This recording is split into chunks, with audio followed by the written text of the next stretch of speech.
स्त्री से और मिस्त्री से कभी पंगा नहीं लेना चाहिए मेरे भाई, नहीं तो अगर दोनों का दिमाग अगर बिगड़ा तो घर का नक्शा बिगाड़ देंगे। स्त्री से और मिस्त्री से कभी पंगा नहीं लेना चाहिए मेरे भाई, नहीं तो अगर दोनों का दिमाग अगर बिगड़ा तो घर का नक्शा बिगाड़ देंगे।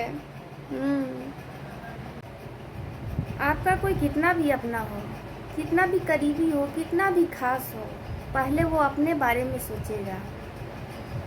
पर एक रिश्ता है जो सबसे पहले हमारे बारे में सोचेगा। कौन है वो? कमेंट करके बताइए तो। जिसने हमें रोटी बनाना सिखाया, उसे हम बेटियां तो कभी रोटी खिला ही नहीं पाए, और जिसे हम रोटी बनाकर खिलाते हैं वो हमसे कभी खुश ही नहीं रह पाए। कौन कहता है कि महलों में ही सुख मिलता है? कौन कहता है कि महलों में ही सुख मिलता है? अगर हम सफ़र अच्छा हो ना तो झोपड़ी में भी स्वर्ग मिलता है, सुख मिलता है। सुख कहाँ तक बोले रहिए।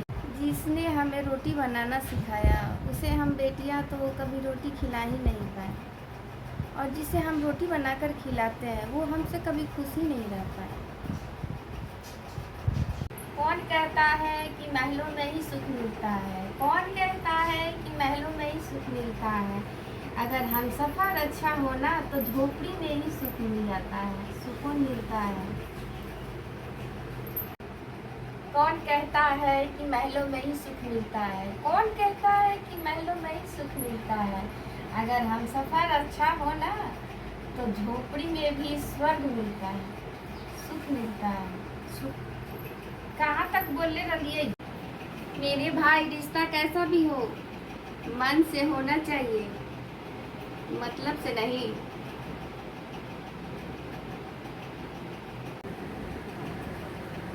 मैंने माँ बनकर जाना कि मेरी माँ को मेरी इतनी फिक्र क्यों है।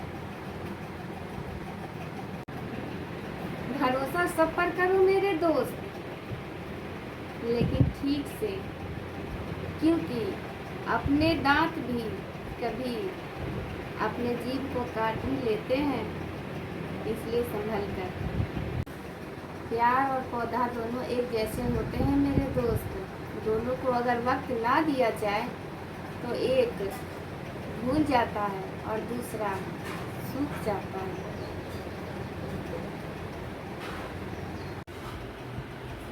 मेरे दोस्त, दर्द हमें भी होता है, लेकिन शिकायत किससे करें? दिल ने कहा चुप रहने में ही भलाई है। बात है, मैं क्यों ऐसे सोच रही हूँ? क्या सोच रही हूँ? ससुराल में पति और मायके में भाई जिसका मजबूत रहता है ना, उसका जीवन स्वर्ग से भरा रहता है।